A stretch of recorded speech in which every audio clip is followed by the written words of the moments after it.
নমস্কার। আজকের গল্প ছদ্মবেশী। রচনায় লেখক শুভাশিস ঘোষ। লেখকের জন্ম হয় হুগলি জেলার ধনিয়াখালীতে। ধনিয়াখালী মহামায়া বিদ্যামন্দির থেকে মাধ্যমিক ও উচ্চ মাধ্যমিক পাশ করে তারপর রাজা প্যারীমোহন কলেজ থেকে প্রাণীবিদ্যায় গ্র্যাজুয়েশন ও বালিগঞ্জ সায়েন্স কলেজ থেকে পরিবেশবিদ্যায় মাস্টার্স করেন।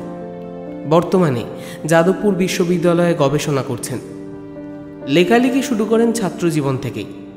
তাঁর লেখা অন্যান্য গল্পগুলি প্রফেসি, স্বপ্নের ওপারে, চন্দ্রোদয় ইত্যাদি।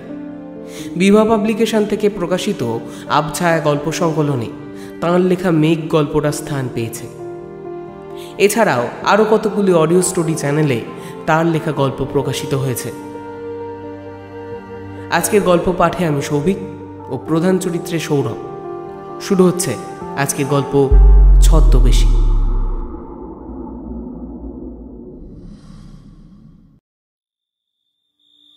কথাটা ভাবতেই গাটা শিরশির করে উঠল সায়নে। ও এখন বাড়িটার ওপরের তলার ঘরটায় বসে আছে। এই ঘরটা সে ব্যবহার করে তার লেখালেখির জন্য। আসবাবও খুব একটা বেশি নেই এখানে। একটা চেয়ার, তার সামনে একটা টেবিল, উল্টো দিকে একটা আয়না, আর পাশে একটা ছোট টেবিল, জলের গ্লাস, খাবার এসব রাখার জন্য। এখন কাঠের চেয়ারের উপরে বসে আছে সায়ন, হাত দুটো সামনের টেবিলের উপর রাখা। টেবিলের ওপাশের জানলা দিয়ে বাইরেটা দেখা যাচ্ছে। এই দিকটা বাড়িটার পিছনের দিক। জানলার প্রায় নিচে থেকে জঙ্গল শুরু হয়েছে, আর কোথায় শেষ হয়েছে সেটা জানে না সায়ন। তবে জঙ্গলটা খুব গভীর, একেবারে নিস্তব্ধ, লোকালয় থেকে বিচ্ছিন্ন। ওই ঘন গাছের সারির দিকে একভাবে তাকিয়ে থাকলে কেমন যেন ঘোর লেগে যায়। জঙ্গলটা অন্য আর 5টা জঙ্গলের থেকে একটা জায়গায় আলাদা। এই জঙ্গলে বিড়াল থাকে, একটা দুটো নয়, অনেক। সায়ন দেখেনি তাদের, তবে রাতে ডাক শোনা যায়, অনেক বিড়ালের ডাক একসঙ্গে। এই জঙ্গলটাকে নিয়ে এর আগেও অনেক কিছু পড়েছে সায়ন। অনেক বইয়ে রহস্যময় অনেক ঘটনা লেখা আছে এই অরণ্যকে নিয়ে। তবে কলকাতার আলো ঝলমলে 3 BHK ফ্ল্যাটে বসে সেসব লেখার বিশেষ আমল দেয়নি সে। কিন্তু এখন সিকিমের এই নির্জন প্রান্তে বসে এই অরণ্যকে চোখের সামনে থেকে দেখে ওর অবচেতনে মাঝে মাঝেই মনে হচ্ছে সেই সব খবর হয়তো শুধুই গুজব ছিল না। অবশ্য খবরই বা বলে কি করে? এইসব কথা তো আজ থেকে প্রচলিত নয়, বা একবার ঘটেছে এমনও তো নয়। তাই আসল ঘটনাটা কি আর কতটা জল মেশানো তা আজ বোঝা শক্ত। আজ থেকে 150 বছর আগে এই ঘটনা শুরু। সিকিমে বেড়াতে এসে নিখোঁজ হয়ে যায় এক ভারতীয় দম্পতি। অনেক খোঁজ করেও তাদের কোনো চিহ্ন পাওয়া যায়নি। পুলিশ জিজ্ঞাসাবাদ করে জানতে পেরেছিল সেই দম্পতি নিখোঁজ হওয়ার আগে বেড়াতে এসেছিল এই জঙ্গলের দিকেই। কিন্তু তন্ন তন্ন করে খুঁজেও ওই জঙ্গল থেকে কিছুই পাওয়া গেল না। তারপর পুলিশও হাল ছেড়ে দিয়েছিল, আর সাধারণ মানুষও। মাঝপথেই বন্ধ হয়ে গিয়েছিল কেসটার তদন্ত। তারপর অনেক বছর কেটে গেল। সেই দম্পতির কথা প্রায় সবাই ভুলতে বসেছে। কিন্তু আবার একই ঘটনা ঘটল ফ্রান্সের এক পর্যটকের সাথে, এই জঙ্গলেই। আবার খোঁজ খবর চলল, আগের মতন করেই চেষ্টা করা হলো, আর আবারও আগের মতোই কিচ্ছু জানা গেল না। অবশ্য এবারে নিখোঁজ ব্যক্তির সাথে জড়িয়েছিল আন্তর্জাতিক সম্পর্ক। এই ঘটনাটা ঘটেছিল 2য় বিশ্বযুদ্ধ চলাকালীন। ফ্রান্স আর ইংল্যান্ড মিত্র শক্তি, আর ইংল্যান্ডের উপনিবেশে এসেই হারিয়ে যাবে ফ্রান্সের এক নাগরিক। চার্চিল সাহেব বোধহয় তা মেনে নিতে পারেননি। তাই তৎকালীন ব্রিটিশ সরকার বিশেষ দল পাঠিয়ে খোঁজ চালান। শুধু জঙ্গল নয়, সম্পূর্ণ সিকিমের 1 ইঞ্চি জমিও তদন্তের বাইরে ছিল না। কিন্তু এত কিছুর পরেও অস্বাভাবিক কিছুই চোখে পড়ে না, আর চোখে পড়ে না সেই পর্যটকের কোনো চিহ্ন। তারপর থেকে বিভিন্ন সময় এই জঙ্গলে অনেক মানুষ উধাও হয়ে গেছে। সবাই যে হয়েছে এমনটা নয়, কিংবা কোনো নির্দিষ্ট সময় অন্তর ঘটনাটা ঘটেছে এমনটাও নয়, কিন্তু হয়েছে। যেমন অনেক মানুষ এই জায়গায় বেড়াতে গিয়ে সুস্থভাবে ফিরে এসেছেন, যেমন অনেক পর্যটক, তদন্তকারী অফিসার, গবেষক বিভিন্ন সময়ে এই জঙ্গলে ঢুকেছেন এবং অস্বাভাবিক কোনো জিনিসই চোখেও পড়েনি। তেমনি হঠাৎ করে কখনো খবর পাওয়া যায় কেউ নিখোঁজ হয়েছে এই অরণ্য থেকে। তদন্ত করতে গিয়ে দেখা গেছে প্রত্যেকটা ঘটনার সাথে কোনো না কোনোভাবে এই জঙ্গলটা যুক্ত। আর নিয়ম মেনেই অনেক চেষ্টাতেও এই সব ঘটনার কোনো সমাধান পাওয়া যায়নি। শেষে এই জায়গাটা সরকার থেকে পরিত্যক্ত হিসেবে ঘোষণা করা হয়েছিল। স্বাধীনতার পরেও এই জায়গাটাতে বিশেষ কোনো পরিবর্তন আসেনি। টিঙ্কা তুলনামূলক বেশ বড় গ্রাম, জনবসতি আছে, শুধু গ্রামের এই অংশটাই সবাই এড়িয়ে চলে। শেষ অবধি এই জঙ্গলের ঠাঁই হয়েছে বইয়ের পাতায় রহস্যময় জায়গা হিসেবে। হঠাৎ ফোন বাজার শব্দে ঘোর কাটল সায়নে। শিবানী কল করেছে। ফোনটা হাতে নিয়ে উঠে দাঁড়ালো। না, এবার এক কাপ কফি বানাতে হবে। সায়ন মল্লিক পেশায় একটি বহুজাতিক আইটি কোম্পানির কর্মচারী, আর নেশায় একজন লেখক। কলকাতার নিউ টাউনে সদ্য কেনা 3 BHK ফ্ল্যাটে স্ত্রী শিবানী আর 5 বছরের ছোট্ট মেয়ে সুনন্দাকে নিয়ে তার সুখের সংসার। লেখাটা নেহাত নেশা হলেও এই কয়েক বছরে মোটামুটি লেখার জগতে একটা জায়গা তৈরি করতে পেরেছে এই বছর 35-এর যুবক। বেশ কয়েকটা গল্প সংকলনে ইতিমধ্যে এসেছে তার লেখা। ইউটিউবে অনেকগুলো চ্যানেলে তার লেখা গল্পের অডিও স্টোরিও পাওয়া যায়। সব মিলিয়ে সায়ন মল্লিক আজ খুব পরিচিত নাম।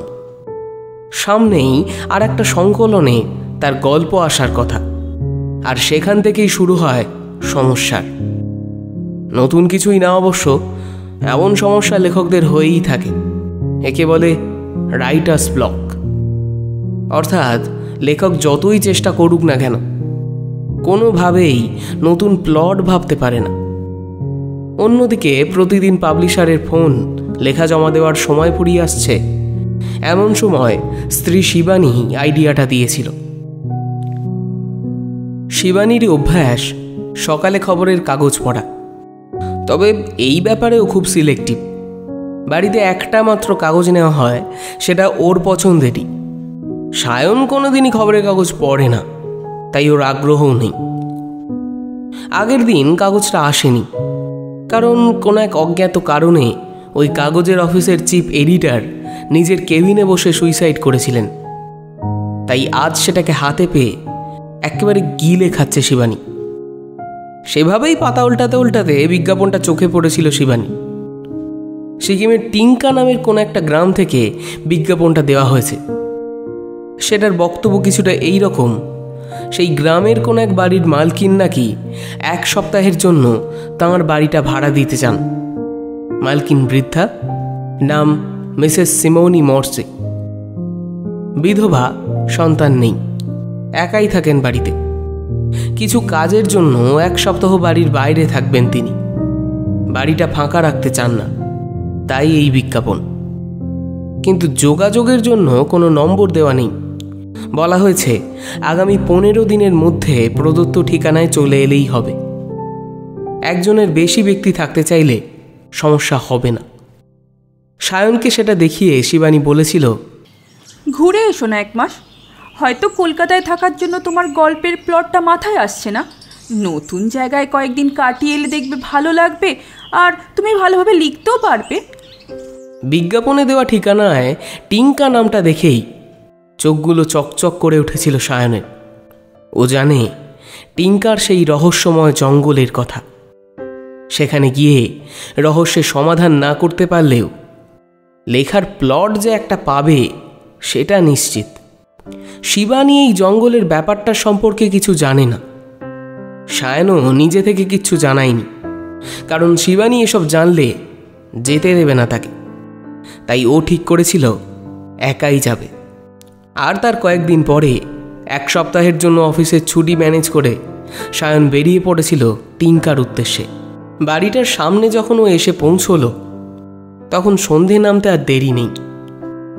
ট্রেন যে লেট করেছিল এমনটা নয়, কিন্তু স্টেশনে নেমেই এক ঝামেলায় পড়তে হয়েছিল ওকে। এখানে স্টেশনের বাইরে অনেক গাড়ি দাঁড়িয়ে থাকে, তারা এই যাত্রীদের গন্তব্য অবধি পৌঁছে দেয়। কিন্তু 2-1 ড্রাইভারকে কাগজে দেওয়া ঠিকানাটা বলেই সায়ন লক্ষ্য করল কোনো গাড়ি এদিকে আসতে চাইছে না। টিঙ্কার এদিকে নাকি এখন মানুষ থাকে না, পরিত্যক্ত। আজ থেকে না, বরাবরই পরিত্যক্ত। শেষে অনেক অনুরোধের পর একটা গাড়ি রাজি হয়েছিল। সেটাতে করেই 3.5 ঘন্টার রাস্তা পেরিয়ে সে এখন একটা মোর্চে ধরা লোহার গেটের সামনে দাঁড়িয়ে আছে। গাড়িতে চড়ে ইচ্ছে করেই ড্রাইভারের সঙ্গে খেজুরে আলাপটা জুড়েছিল সায়ন। আশপাশের জায়গা সম্পর্কে কিছু খোঁজ খবর নিতে হবে। টুকটাক কথা বলতে বলতে এবার প্রশ্নটা করেই ফেলল, আচ্ছা, তোমরা ওই দিকটায় যেতে চাও না কেন? কোথায় যাব স্যার, কেউ তো থাকে না, তার উপর রাস্তাও খারাপ।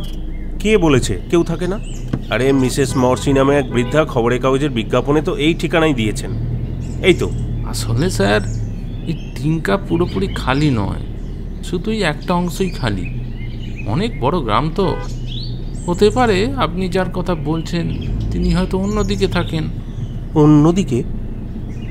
কিন্তু খবরের কাগজে তো এইরকমই পথ নির্দেশ দেওয়া ছিল। আর কথা বাড়ায়নি সায়ন। একটা বিজ্ঞাপনের ওপরে ভরসা করে এত দূর আসাটা কি সত্যি বোকামি হলো? এই সব কথাগুলো ভাবছিল গাড়িতে বসে। বাকি রাস্তাটায় আর কোনো কথা বলল না ও। তার কিছুক্ষণ পরেই এই বাড়িটা চোখে পড়ল তার। আশপাশে আর কোনো জনবসতি নেই। জনহীন প্রান্তরে এই একটা বাড়ি কোন মহাকালের কাছে সাক্ষ্য দেওয়ার জন্য দাঁড়িয়ে আছে কে জানে। বাড়িটা দেখে অবশ্য ড্রাইভার ছেলেটা অবাকই হয়েছিল। বলেছিল, বাবা, এখানে বাড়িও আছে? কই কোনোদিন তো চোখে পড়েনি। সায়ন কথাটা শুনে মনে মনে হেসেছিল। ভেবেছিল, স্থানীয় ছেলে হয় নিজেই চেনে না, আর ওর কথা শুনে আমি শুধুই ভয় পাচ্ছিলাম। সেই সব কথাগুলো ভাবতে ভাবতে গেট দিয়ে ভিতরে ঢুকে এলো। ভিতরে ঢুকলেই সামনে পড়ে কাঠের 3টে সিঁড়ি। সেটা দিয়ে ও দুয়ারে উঠে এলো। বাড়িটা কাঠের। এটা একটা ছোট বারান্দা, ওর সামনেই দরজা।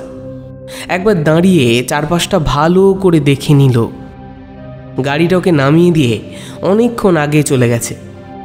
এসব ছাড়াও জায়গাটার একটা অন্য ব্যাপার আছে। সেটা যে কি তা সায়ন গুছিয়ে ভাবতে পারছে না। জায়গাটা কেমন যেন স্যাঁতস্যাঁতে, সোঁদা। পরিষ্কার ঠান্ডা বাতাসেও একটা পচা গন্ধ। না না, ও ভালো করে মাথাটা ঝাঁকালো একবার। তারপর ভালো করে একটা শ্বাস নিল। কোথায় পচা গন্ধ? দিব্যি পরিষ্কার হাওয়া। তবে হ্যাঁ, জায়গাটা স্যাঁতস্যাঁতে বটে, সেটাই স্বাভাবিক। পাহাড়ে আবহাওয়ায় এমনটা হয়। প্রায় সারাদিন বৃষ্টি, আকাশে মেঘ, কুয়াশা, ঠান্ডা, রোদের দেখা এইসব জায়গায় পাওয়াই যায় না। এগিয়ে এসে দরজায় টোকা দিল। কিছুক্ষণ সব চুপচাপ।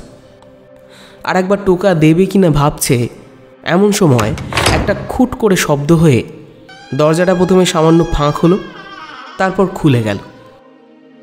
দরজার ওপাশে দাঁড়িয়ে আছেন এক বৃদ্ধা। মুখে একটা হালকা হাসি লেগে আছে তাঁর। চোখ দুটো একভাবে সায়নকেই দেখছে। চোখে যেন পাতা পড়ছে না। নমস্কার জানাতেই বৃদ্ধা বললেন, ভিতরে আসুন। বোঝা গেল এই বৃদ্ধাই মিসেস মর্সি। কিন্তু তার ভাবটা এমন, সায়ন যে আজকে আসবে তা যেন তিনি আগে থেকেই জানতেন। ভিতরে ঢুকে এলো সায়ন। নিজের পরিচয় দিল। বৃদ্ধ জবাব দিলেন না। শুধু বললেন, বসুন। ভিতরে ঢুকে চারিদিকে তাকিয়ে সায়ন একটু অবাক হলো। বাড়িটায় কোনো ইলেকট্রিক আলো নেই। বারান্দা আর ঘরগুলোর দেওয়ালে পরপর ঝাড় লণ্ঠনের মতন জিনিস ঝুলছে। খুব সম্ভবত অনেক বড় মাপের মোমদানি, সেগুলোর ভিতরে বড় সাইজের মোমবাতি জ্বলছে। সেই বাতির আলোয় বাড়িটার সব কোণায় যেন আলো আঁধারি খেলা করছে। মিসেস মর্সি একটু হেসে বললেন, বাড়িতে ইলেকট্রিসিটি নেই, তার বদলে এই ব্যবস্থা। এইবার বৃদ্ধাকে ভালো করে দেখল সায়ন। বেটে খাটো চেহারা, তবে বেশ গোলগাল। মুখে সবসময় একটা হালকা হাসি লেগে আছে। পরনে শীতের গরম পোশাক, সোয়েটার, মাফলার। তবে মহিলার চোখ দুটো অদ্ভুত। ওগুলোর দিকে তাকালেই কেমন যেন অস্বস্তি শুরু হয়, যেন খুব বেমানান ওই চোখ দুটো। আবার বৃদ্ধাই কথা বললেন। সায়নের পিছনের দিকের ঘরটা দেখিয়ে দিয়ে বললেন, ওটা আপনার ঘর, আমি জল গরম করে দিচ্ছি, হাত পা ধুয়ে নিন। সায়ন দেখল এখানে দুটো ঘর, একটা বাথরুম, পেছনের দিকে রান্নার জায়গা। রান্নার জায়গা যেদিকটায়, ওখানে বাড়ির কাঠামো পাথর দিয়ে তৈরি। আসলে এখানে উনুন জ্বলছে কাঠের। বোঝা গেল দুর্ঘটনা এড়ানোর জন্যই এই অবস্থা। রান্নার জায়গার উল্টো দিকেই ওপরে যাওয়ার সিঁড়ি, আর একপাশে ডাইনিং টেবিল। বাড়িটার নিচের তলায় ডাইনিং রুমে বসেছে সায়ন। টেবিলের ওপাশে বসে আছেন মিসেস মর্সি। সামনে খাবার রাখা। খাবার বলতে নুডলস। সিকিমের দিকে এই ধরনের খাবার খুব প্রচলিত, তবে স্বাদ কলকাতার চাউমিনের থেকে আলাদা। বৃদ্ধাই প্রথম কথা বললেন, পিছনের দিকে একটা জঙ্গল আছে, ওটার নাম জানি। বৃদ্ধাকে কথা শেষ না করতে দিয়েই সায়ন বলল, ওটা সম্পর্কে অনেক লেখালেখি হয়েছে অনেক জায়গায়, এখনো হয়, পড়েছি আমি। আর কেউ কথা বলল না। সায়ন ক্লান্ত ছিল, সারাদিন অনেক ধকল গেছে। ডিনার সেরে উঠে শুয়ে পড়ল, আর তারপরই গভীর ঘুম। রাতে ঘুমের মধ্যে সায়ন বুঝতেও পারল না একটা মিষ্টি গন্ধ তার ঘরে আস্তে আস্তে বেড়ে উঠছে। সায়ন এখানে আসার পরের দিন সকালেই মিসেস মর্সি চলে গেছেন। তাও প্রায় 2 দিন হলো। বাড়িটায় এখনও একা। রান্নাঘরে যা জিনিসপত্র আছে তাতে মনে হয় না নতুন করে বাজার করতে হবে। কাঠও মজুত আছে অনেক, তাই দিয়ে সন্ধ্যের দিকে আগুন করা যাবে। একা মানুষটা এত কাঠ কিভাবে জমা করেছেন কে জানে। মিসেস মর্সি যাওয়ার আগে বলে গেছেন পুরো বাড়িটাই সায়ন ব্যবহার করতে পারে। ও সিঁড়ি দিয়ে ওপরে উঠে ওপরের ঘরটাও দেখে এসেছে। ছোট্ট একটা ঘর, ওটাকে লেখালেখির জন্য ব্যবহার করবেও। দিব্যি কেটে যাচ্ছিল দিনগুলো। সকাল থেকে রাত পর্যন্ত শুধু রান্না করা, খাওয়া, বাড়ির সামান্য কিছু কাজ আর লেখালেখি। বাড়িটার আশপাশটা মাঝে মাঝে ঘুরে দেখেছে সায়ন। এমনিতে জায়গাটা খারাপ না, আর 5টা পাহাড়ি এলাকা যেমন হয় তেমনই। শুধু একটা জিনিস একটু অন্যরকম। প্রথম ও যেদিন এই বাড়িতে এসেছে ব্যাপারটা সেদিন ওর মনে হয়েছিল, কিন্তু গুছিয়ে ভাবতে পারেনি। এখনও বুঝতে পারে। বাড়িটার চারপাশের বাতাস কেমন যেন ভারী। মনে হয় কত বছর এই এক জায়গায় এই একইভাবে দাঁড়িয়ে আছে এই বাতাস।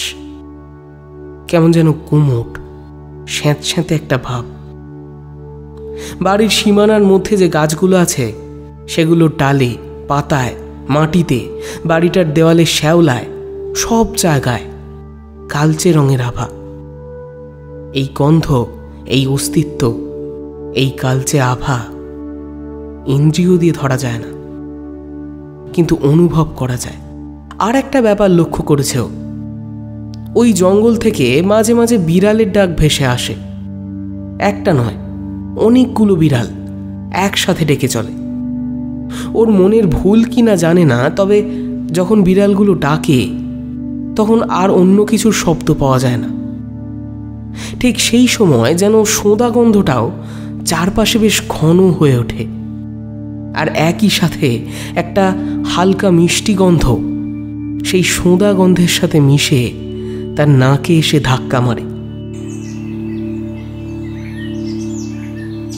বিকেল হয়ে এসেছে। লেখার টেবিলে বসে সায়ন বাড়ির পেছনের জঙ্গলটা নিয়ে ভাবছিল, আর ভাবতে ভাবতে শিউরে উঠছিল। যদিও সে ওখানে যায়নি আর তার সাথে অলৌকিক কিছুই হয়নি, তবুও সিকিমের এই নির্জন এলাকায় আরও নির্জন এই বাড়িতে বসে জঙ্গলটাকে নিয়ে পড়া ঘটনাগুলো কিছুতেই যেন অস্বীকার করতে পারছিল না সায়ন। আজ আর একটা ব্যাপার খেয়াল করেছে ও 4 দিন হলো এই বাড়িটায় আছে।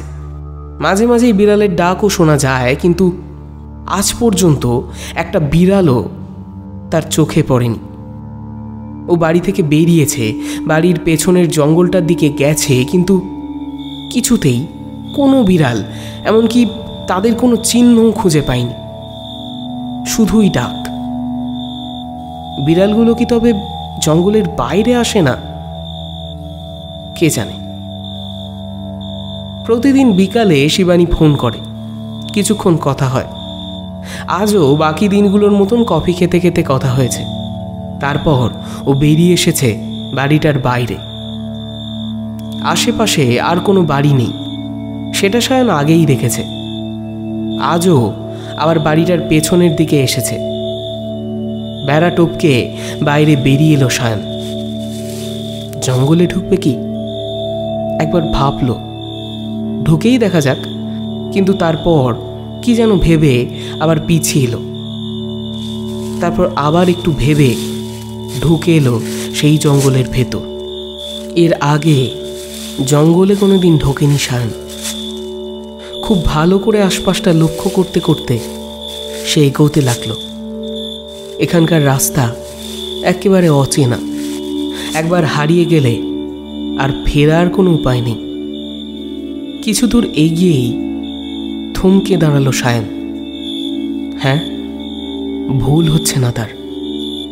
এখানে এসে থেকে যে সোঁদা গন্ধটা তার চারপাশে পাচ্ছে, সেটা এদিকে বড্ড বেশি তীব্র।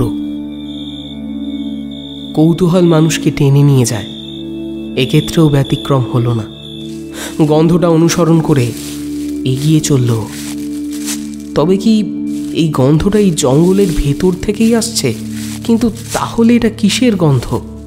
বেশ কিছুটা এগিয়ে যাওয়ার পর সায়নের খেয়াল হলো এতক্ষণে সে একটা প্রাণীও এই জঙ্গলে দেখতে পায়নি, তাদের ডাকও শুনতে পায়নি। বিড়ালের ডাক শোনা যাচ্ছে বটে, কিন্তু তাদের দেখা যাচ্ছে না।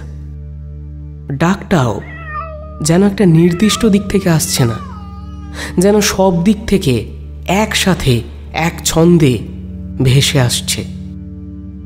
সোঁদা গন্ধটার সাথে কখন যে একটা হালকা মিষ্টি গন্ধ এসে ওর নাকে ধাক্কা মারতে শুরু করেছে, সেটা আগে খেয়াল করেনি। যখন বেড়ালের ডাক ভেসে আসে, ঠিক এই গন্ধটাও পায়ও। এবার একবার আকাশের দিকে তাকালো সায়ন। মেঘ জমেছে, আর এগোনো ঠিক হবে না ভেবে ফেরার পথ ধরল। রাতে ঘুম হলো না সেদিন। অদ্ভুত একটা স্বপ্ন ফিরে ফিরে আসছিল ঘুমের মধ্যে। সায়ন দেখেছিল সে জঙ্গলের একটা বিশাল গাছের সামনে দাঁড়িয়ে আছে, আর সেই গাছটা যেন তাকে ডাকছে। গাছটা কিন্তু কোনো শব্দ করছে না, নড়াচড়াও করছে না, তবুও ডাকছে। কিভাবে ডাকছে, কেন ডাকছে, সায়ন জানে না। তার নাকে ক্রমাগত একটা মিষ্টি গন্ধ এসে ধাক্কা মারছে। গন্ধটাও খুব চেনা, সেই পরিচিত মিষ্টি গন্ধ। সাথে শোনা যাচ্ছে একটা সুর। হঠাৎ ঘুমটা ভেঙে গেল। বিছানার উপর উঠে বসল সায়ন। তারপর ভালো করে সবটা বোঝার চেষ্টা করল। নিজের দিকে একবার তাকালো। এই ঠান্ডাতেও সে বেশ ঘেমেছে, হাঁপাচ্ছে, গলাটা শুকিয়ে এসেছে। হাত বাড়িয়ে পাশের টেবিলে রাখা জলের গ্লাসটা তুলে নিল সায়ন। তারপর এক চুমুকে সবটুকু জল শেষ করে আবার কিছুক্ষণ চুপ করে বসল। এতক্ষণ সে একটু ধাতস্থ হয়েছে, কিন্তু তারপরই আবার চমকে উঠল সায়ন। তার নাকে একটা গন্ধ এসে লাগছে, সেই মিষ্টি গন্ধ। সেই গন্ধে তার ঘর একেবারে মম করছে। না, ভালো লাগছে না গন্ধটা। ঘরের বাইরে বেরিয়ে এলো। মোমবাতিগুলো সারা রাত জ্বলে। সেগুলোর আবছা আলো যেন চারপাশটা আরো রহস্যময় করে তুলেছে। সিঁড়ি দিয়ে ওপরে উঠে এলো। ওপরের ঘরের জানলার সামনে বসে থাকতে ওর খুব ভালো লাগে। কি হচ্ছে কিছুই বুঝতে পারছে না সায়ন। ওখানে বসেই একটু ভাবতে হবে। কিন্তু চমক তখনও বাকি ছিল। সিঁড়ি দিয়ে উপরে উঠে এসে ঘরের সামনে দাঁড়াতেই চমকে উঠল সায়ন। পরদিন সকালেই বেরিয়ে পড়ল সায়ন। কাল রাতে ও যা দেখেছে তাতে চুপচাপ বসে থাকা অসম্ভব। এই ঘটনা শেষ অবধি ওকে তলিয়ে দেখতেই হবে। ঘুম ভেঙে যাওয়ার পর ঘরের মধ্যে ঘুরে বেড়ানো গন্ধটা অসহ্য লাগছিল ওর, তাই ওপরে উঠে এসেছিল লেখার ঘরে। এই ঘরের দরজাটা রাতে বন্ধই থাকে। সেটা খুলতে গিয়েও থমকে গেল সায়ন। ওর চোখ পড়েছে দরজার নিচের দিকে। এই বাড়ির বাকি জায়গার মতোই এই ঘরেও আলো নেই। ও সন্ধ্যের দিকে লেখালেখি করলে মোমবাতি জ্বালিয়ে নেয়। এখন ঘরটা অন্ধকার থাকার কথা, কিন্তু তাহলে দরজার নিচে দিয়ে যে সবুজ আলোটা বেরিয়ে আসছে সেটা কিসের? এক মুহূর্তের জন্য থমকে গেল, একটা ঢোক গিলল। সায়ন বুঝতে পারছে ওর ভয় লাগছে। এবার শ্বাস পড়ছে জোরে, কিন্তু তারপরেই একটা অদ্ভুত জেদ ওকে চেপে ধরল। কিছু না ভেবেই এক ঠেলায় খুলে ফেলল দরজাটা। আর তখনই সেই সবুজ আলোর তীব্রতায় চোখ বন্ধ করে ফেলল। চোখ সয়ে যাওয়ার পর আস্তে আস্তে সবটা দেখতে পেল সায়ন। ঘরে কোনো পরিবর্তন হয়নি। আসবাব থেকে শুরু করে সব কিছু আগের জায়গায়, আগের মতোই আছে। শুধু ঘরটা ভরে গেছে একটা সবুজ আলোয়। আলোটা আসছে বাড়ির পেছনের দিকের জানলাটা দিয়ে, বাইরে থেকে। ওদিকটা তো জঙ্গল। জানলার দিকে এগিয়ে গেল সায়ন, বাইরের দিকে তাকালো। ও আজ জঙ্গলে যেদিকে গিয়েছিল সেই দিক থেকেই আসছে আলোটা। একটা আলোর রশ্মি একটা নির্দিষ্ট জায়গা থেকে বেরিয়ে এসে সোজা ঢুকেছে এই ঘরটায়। যদিও জায়গাটা ঠিক কোনটা সেটা নির্দিষ্টভাবে বোঝা যাচ্ছে না। শুধু তাই নয়, আলোটা আশপাশের কোনো কিছুকে আলোকিত করছে না, কিন্তু এই ঘরে এই আলোর জন্যই প্রায় পরিষ্কার সব দেখা যাচ্ছে। এইসব ভাবতে ভাবতেই জঙ্গলের মধ্যে দিয়ে এগিয়ে চলেছে সায়ন। সোঁদা গন্ধটা ক্রমশ বাড়ছে, আগের দিনের মতোই। কিছুক্ষণ পরে সেই গন্ধ আগের দিনের মতোই মিষ্টি একটা গন্ধে পরিণত হচ্ছে। আজ কিন্তু মাঝপথ থেকে ফিরে গেল না সায়ন। এই আলো, এই গন্ধের উৎস সে খুঁজে বের করবেই। জঙ্গলের অনেকটা ভিতরে ঢুকে আসার পর থামল। এখানে গন্ধটা তীব্র ঠিকই, তবে আলোর কোনো উৎস চোখে পড়ল না। ওর সামনে আর এগোনোর উপায়ও নেই। সেখানে দাঁড়িয়ে আছে একটা প্রকাণ্ড গাছ। গাছটা কিন্তু আমাদের পরিচিত আর 5টা গাছের থেকে আলাদা। একটু ভালো করে লক্ষ্য করলে দেখা যায় গাছের কাণ্ডের ওপর তার বাকলটা এমনভাবে জড়িয়ে আছে ঠিক যেন কেউ নকশা এঁকেছে। তাছাড়া এই গাছের রঙটাও চোখে পড়ার মতো। কাণ্ডের ওপর যে নকশা করা আছে সেগুলো আলাদা আলাদা জায়গায় আলাদা রঙের, কোথাও বেগুনি, কোথাও কমলা, আবার কোথাও লাল। পাতাগুলোও বেশ অদ্ভুত।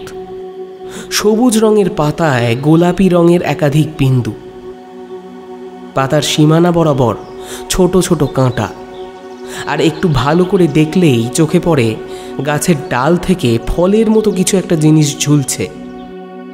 এগুলোকে দেখতে অনেকটা ফণিমনসার পাতার মতো, যদিও সেগুলো হলুদ রঙের আর সেগুলোর গায়ে কোনো কাঁটা নেই। কোনো ফুল কিন্তু চোখে পড়ল না। পাতা আছে, কাণ্ড আছে, ফল আছে, শুধু ফুল নেই। আর এই সব কিছু নিয়ে দাঁড়িয়ে আছে বটগাছের মতো প্রকাণ্ড অস্তিত্ব। গাছটার আরেকটু কাছে সরে এলো সায়ন। জঙ্গলের আর 5টা গাছের থেকে এটাকে আলাদাভাবে চোখে পড়ছে। এটা দেখে ওর যেন একটু অস্বস্তি হলো। হঠাৎ কি মনে হতে সায়ন একটা কান লাগালো সেই গাছের কাণ্ডের গায়ে, আর তারপরই চমকে পিছিয়ে এলো। এতক্ষণে ভয় পেয়েছে ও, এক অবর্ণনীয় আদিম ভয়। গাছের কাণ্ডে কান লাগিয়ে সে পরিষ্কার শুনতে পেল একটা সুর ভেসে আসছে গাছের ভেতর থেকে। আর ওখানে না দাঁড়িয়ে বাড়ির দিকে হাঁটা দিল। আর তখনই আবার চারপাশ থেকে শুরু হলো বিড়ালের একঘেয়ে ডাক। সেদিন আর বিশেষ কিছু হলো না, কিন্তু সেই সুরটা সমানে ভেসে বেড়াতে লাগলো তার মাথার ভিতর। অনেক চেষ্টা করেও মাথা থেকে সেটাকে যেন সরাতে পারছে না। যখনই সুরটার কথা মাথায় ভেসে ওঠে তখনই যেন একটা ঘোর লাগেও, যেন ঘুম পায়। কিসের ঘুম, কিসের ক্লান্তি ও বোঝে না, শুধু বোঝে এই সুরের সাথে ভেসে গেলেই এক শান্তির দেশে যেতে পারবে সে। এই ডাক বড়ই লোভনীয়। সেদিন বিকালে শিবানীর ফোনটা রিসিভ করল না সায়ন। ইচ্ছে করছে না কথা বলতে। মেসেজ করে জানিয়ে দিল ব্যস্ত আছে। সেই রাতে একটা ঘটনা ঘটল। সন্ধ্যের পর থেকেই একটা নেশার মতো লাগছিল সায়নের। যেন অনেক চেষ্টা করেও প্রকৃতিস্থ করতে পারছিল না। সুরটা যেন আরো বেশি করে চেপে ধরছিল ওকে। রাতে অন্য দিনের থেকে আগেই শুয়ে পড়েছিল সেদিন। পরের দিনই তার বাড়ি ফেরার পালা। মিসেস মর্সিও কালই ফিরে আসবেন। কিন্তু তার এই অবচেতন ঘুমন্ত অবস্থায় তারই অবচেতন মন অন্য কোনো ডাকে সাড়া দেওয়ার জন্য তৈরি হচ্ছিল। গভীর ঘুমে ডুবেছিল সায়ন। জঙ্গলে পাওয়া সেই মিষ্টি গন্ধটা ঘরের মধ্যে ঘুরতে শুরু করেছে একটু আগে থেকেই। ক্রমাগত গাঢ় হচ্ছে সেটা। অদ্ভুত সুরটাও সেই গাছ থেকে আর সায়নের মাথা থেকে একসাথে যেন বেরিয়ে এসে ছড়িয়ে পড়ছে চারপাশে। এই পাহাড়, এই জঙ্গলকে যেন মাতিয়ে তুলেছে এই সুর। একই সাথে শোনা যাচ্ছে বিড়ালের ডাক। হঠাৎ সায়নের ঘুমন্ত শরীরটা উঠে বসল বিছানায়। ঘরটায় আজ একটুও অন্ধকার নেই। সবুজ আলোয় ভরে উঠেছে প্রতিটা কোণ। সবকিছু পরিষ্কার দেখা যাচ্ছে তাতে। সেই আলোতেই দেখা গেল বিছানা থেকে নেমে এলো সায়ন। তার চোখ খোলা, কিন্তু সে চোখে পলক পড়ছে না, যেন কোনো দৃষ্টি নেই তাতে। তারপর শরীরটা এগিয়ে গেল দরজার দিকে। সেটা খুলে বেরিয়ে এলো ঘরের বাইরে, তারপর বাড়ির বাইরে। এরপর সায়ন এগিয়ে চলল এর পিছনের দিকে। বেড়া টপকালো। এবার গন্তব্য জঙ্গলের দিকে। এই গন্ধটা, এই সুরটা যেন টেনে নিয়ে চলেছে সায়নের শরীরটাকে। আজ জঙ্গলটা সবুজ আলোয় ভরে আছে। সায়ন যতই এগিয়ে যাচ্ছে ততই বাড়ছে সেই সবুজ আলোর উজ্জ্বলতা। কিছুক্ষণ পর ও এসে দাঁড়ালো একটা নির্দিষ্ট জায়গায়। এখানে সেই সুর, আলো আর গন্ধ সবগুলোই সব থেকে তীব্র। এই সব কিছুর সঙ্গে নিরবিচ্ছিন্নভাবে চলেছে বিড়ালের ডাক। এই কোন অজানা মহাযজ্ঞ শুরু হয়েছে। এই জায়গাতেই সায়ন দেখেছিল সেই গাছটা। অবশ্য এখন জায়গাটা বদলে গেছে আমূলভাবে। ওর সামনে এখন যেটা দাঁড়িয়ে আছে সেটাকে আর কোনো গাছের মতো দেখতে লাগছে না। গাছটার কাণ্ডের গায়ে একটা বড় ফাটল তৈরি হয়েছে। গাছটা আস্তে আস্তে ফাঁক হচ্ছে। ফাটলের ভিতর থেকে সামনে বেরিয়ে আসছে তীব্র সবুজ আলো আর সুর। তার সাথে বেরিয়ে আসছে বিড়ালের ডাক। সায়নের শরীরটা এগিয়ে যাচ্ছে সেই দিকেই। চারপাশ ভরে উঠেছে তীব্র সেই মিষ্টি গন্ধে। সেই তীব্রতা যেন গন্ধটাকে অসহনীয় করে তুলছে ক্রমাগত। গাছের গুঁড়িটা আর একটু ফাঁক হয়ে গেল। ভিতরের তীব্র আলোয় ওখানে যে আর কোনো কিছুই দেখা যাচ্ছে না। কিন্তু এই তীব্র আলোতেও সায়নের চোখের পলক পড়ছে না। যেন কোনো কিছুতে সম্মোহিত হয়ে ও এগিয়ে যাচ্ছে ওই ফাটলের দিকেই। এবার তার শরীরটা ঢুকে গেল ওই গাছের ভেতর। তারপর আস্তে আস্তে বন্ধ হয়ে গেল সেই ফাটল। নিভে গেল আলো, থেমে গেল সেই সুর, থেমে গেল বিড়ালের ডাক, কেটে গেল সেই গন্ধ। এবার শান্ত স্বাভাবিক জঙ্গল। চারপাশ নিস্তব্ধ, অন্ধকার। বাতাস এখন হালকা।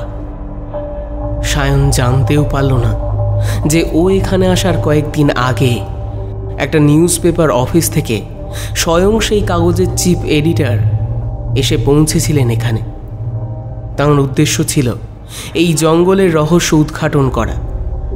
কিন্তু আসার দিন থেকেই একটা তীব্র মিষ্টি গন্ধ তাঁর নাকে ধাক্কা মারতে থাকে। কেমন যেন ঘুম পেতে শুরু করে তাঁর। সম্মোহিত হয়ে পড়েছিলেন তিনি।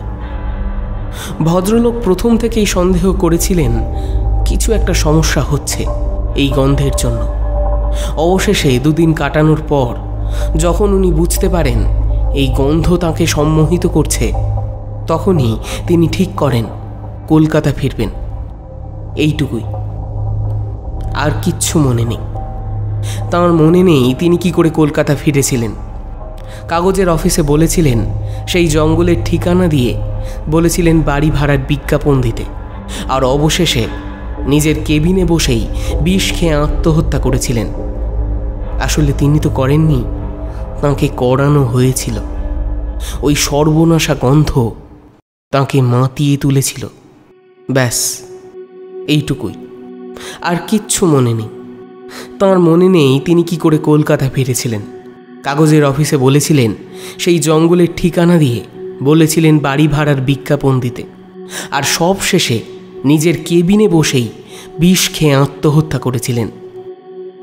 আসলে তিনি তো করেননি, তাঁকে করানো হয়েছিল। ওই সর্বনাশা গন্ধ তাকে মাতিয়ে তুলেছিল, আর কোনো অজানা কারণে সম্মোহিত করে এই কাজ করিয়েছিল। সেদিন যে ড্রাইভার সায়নকে এখানে নামিয়ে দিয়ে গিয়েছিল, বাতাসের সোঁদা গন্ধটা সেও পেয়েছিল। সায়নের মতো সেও দেখেছিল মিসেস মর্সির বাড়ি।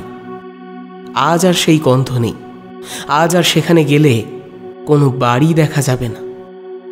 কোনো লেখার ঘর, বেডরুম, মোমদানি, কাঠ, রান্নাঘর, এমনকি কোনো মিসেস মর্সিও নেই সেখানে, ছিলও না কোনো দিন। এই প্রকৃতির সব রহস্যের সমাধান হয় না, আর হলেও মানুষকে সবটা জানতে নেই। সেইটুকুই জানতে হয় যেইটুকু তাকে জানতে দেওয়া হয়।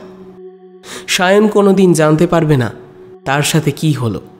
শিবানী জানতে পারবে না কোথায় হারিয়ে গেল তার স্বামী। আর আমরা জানতে পারবো না যা হলো তা কেন হলো। কেন এভাবে গাছটা কখনো কখনো মানুষকে আকর্ষণ করে, কেন টেনে আনে তার কাছে, কেন ওই গন্ধ দিয়ে ভুলিয়ে রাখে সব কিছু জানতে পারবো না। ওই সবুজ আলো, ওই সুর আর ওই বিড়ালের ডাকের রহস্য সেগুলোর সাথে ওই গাছেরই বা কী সম্পর্ক? কিন্তু তার থেকেও বড় একটা প্রশ্ন, ওটা কি আদেও কোনো গাছ ছিল, নাকি গাছের ছদ্মবেশে আমাদের থেকে আরও ভয়ানক কোনো সত্য লুকিয়ে রাখছে এই ব্রহ্মাণ্ড? শুনছিলেন গল্প ছদ্মবেশী, রচনায় শুভাশিস ঘোষ।